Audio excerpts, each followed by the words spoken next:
Well, folks, welcome back for session 2 of Introduction to Project Management Principles and Practices from the University of California, Irvine. We're going to talk about planning. In the first session, we talked about there are 5 process groups. Planning is the second process group we're going to discuss.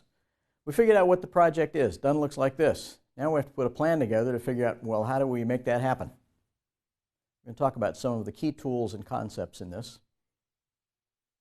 One of them, we're going to talk about risks. We're going to have to look at risks to figure out what could go wrong with the project, because sometimes the risks in the project will actually determine some of the tasks we have to put into the project. There are just going to be some risks. You're not going to get away from them. Risks. Every project's going to have them. The idea is to know about the bad ones up front.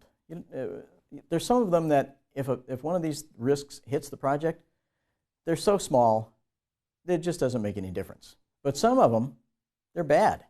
And if these things happen, you need to be ready for them. Let's say you're going to drill for some oil down in the bottom of the Gulf of Mexico. And you take a look at that and say, well, we got that pipe that's going to be down there pumping oil out. We'll have some kind of a hose that comes up to a platform that sits up on top of the water. Gee, could anything go wrong with that? We want to look at that and say, yeah, there's some things that could happen, and we better be ready for those risks if they actually do happen to the project. What are the worst ones? And let's be ready for those. There are a number of different ways to analyze risks. Just find one that you like and use it. Use at least one of these things. What is a risk? A risk is one of those uncertain things that may happen. If you know that in 3 months down the road in your project, there's some new law or some new regulation that's going to come into place.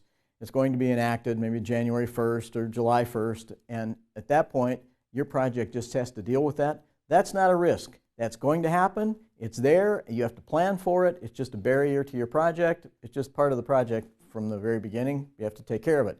Risks are the things that may or may not happen. These are things that might just jump up and surprise us once in a while. Surprise, happened, or maybe it didn't happen. So things that may or may not happen. Also, the Project Management Institute, PMI, talks about positive and negative risks. We're going to focus on negative risks. Positive risks, those are the things that we try and figure out, yeah, that was great. How do we get that to happen again? We try and just enhance those, make those available somehow to happen again. We want to try and find out how to do that. It's just kind of like blind luck. Take it and run. Be happy with it. Negative risks, those are the ones we're going to talk about working with here. There are 4 steps in this. A lot of times people talk about risk analysis or they talk about risk management. It's all part of the same thing. We have to do something with risks. We have to find the risks. So any way you can find them is fair. Ways to find them, you have the right people sitting around that project table with you on your project team. Those people have a whole lot of expertise about this project, so they should be able to help you really analyze, list what some of the risks are going to be all about. Also, we can look at industry information. We can look at other organizations. We can look at other projects in our organization that have been similar to this. Just find the risks wherever you can and list those. Then after you figure out the list of risks, analyze them. Some of them we'll find, these are bad enough we need to worry about them, and others, we don't need to worry about these. They're not such a big deal. The ones that are bad that we need to really worry about, we need to develop some kind of a risk plan for that so that if the bad thing happens, we're ready to step in and take care of it immediately. And when the bad thing happens, do that. Step in and take care of it. So mitigation is one of the ways to deal with these risks. Mitigation is one way to do it. Transfer the risk to somebody else through a contract. Avoid the risk by just doing something different in the project is another way to do this. Mitigate the risk is a way to do this. We're going to talk about 2 elements when we analyze this risk. One will be impact. How bad is it if it happens? How much will it actually affect the project? Then we're going to talk about probability. Is there any likelihood that this could actually occur on the project? What's going to happen, and will this cause failure on the project? When we look at impact, how bad is it if it happens on the project? Let's say we have an agricultural development project we're working with here. So we planted a little garden plot. We've rented our little garden plot from the city for $10 a year. There's a bunch of other garden plots around here too. Huge agricultural area here. Everybody's got their little gardens here. It's just about time to harvest all of this food that we've planted. Everything's getting ready at the same time.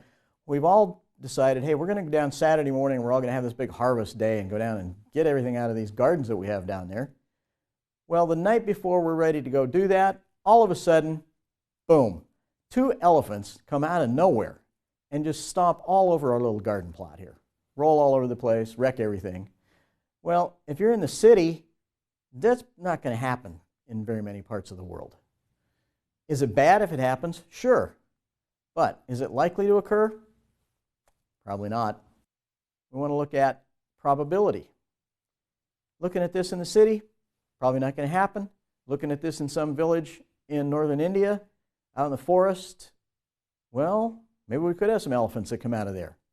It actually did happen to a little village in that area about 3.5 years ago. A couple of rogue elephants came out of the forest and stomped all over a grain crop that this village had planted that was going to account for about 40% of the food supply for this village for the next year. So is it bad if this gets all stomped to pieces? Yes. Is it likely that it could happen? Is there any chance it could happen? What's the probability? Yeah, there's a chance this could happen. It actually did. Now, there's another element to look at, triggers. Can we tell when something's going to happen? Can we see it coming at the project? The triggers are the things that tell us if something's coming toward the project or has it actually hit the project and it's already affecting the project. We know when the elephants are in there. We'd like to be able to predict it ahead of time. This trigger piece is a way that helps us figure out how we're going to put a risk management plan into our project. A couple of different ways to do things. If we can predict ahead of time, these triggers are here and let us see things well ahead of time.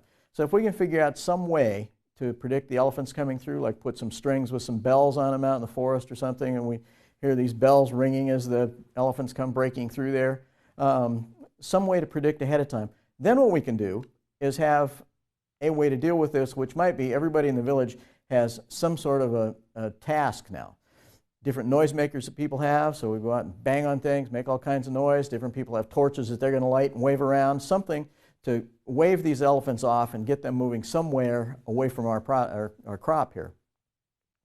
If there's no way to really predict when the elephants are going to come charging out of the forest and run over toward our crops here, we might just have to build an elephant-proof fence around this thing. So those are just-in-case kinds of risk management. We build the elephant-proof fence if the elephants never even show up. It's in the project, it's part of the project, it's some of the tasks, it's materials we have to do, it's in the scope of the project. It's just done if the elephants show up or not. The other one, we only implement the risk plan, run out and make all the noise, chase the elephants away, if we can predict ahead of time. So these triggers are a good way to help us figure out how we're going to implement our risk management plans and what kind of risk management plan will be effective. Make decisions based on risk priorities, determine which risks are going to be the ones that we have to deal with, determine which ones we need countermeasures for, which to take care of along the way, and we're going to plan our actions based on our risk management analysis that we put together. I'm going to show you a form here that comes from an organization. This is one that they have, and theirs is a lot prettier than this. I just wanted to get the major fields on here so we could discuss these. They have the risk listed, then they have an impact, the probability, and they're going to rate these things 1 through 5. So 1, it's negligible, and 5, it's a big deal. Critical failure to the project, or yes, it will definitely occur along the way here. The highest rating we can have for these risks is 25. We say that's a bad risk and we want to lower those things down. Every organization needs to figure out how risk averse they are and what that number needs to be brought down to so that we say, okay, this is an acceptable risk.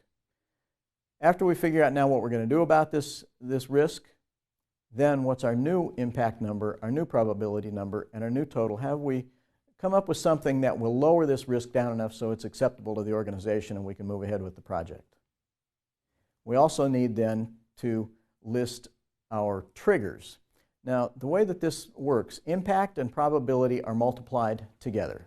So to get our total number, it's the number 1 through 5 under impact, the one number 1 through 5 under probability. We multiply those and come up with a number. You'll notice that triggers are not on here. Triggers are going to be a list that will accompany this chart, and the triggers will be that whole list of things that tell us when the risk is coming toward the project or when the risk has already hit the project and is already affecting it. So we'll have two pieces that go together here, this chart and the list of triggers. Project tasks. It all comes down to individual project tasks. Project plan is a way to lay out the tasks for our project. We're going to figure out times. We're going to figure out resources that go along with these tasks as well.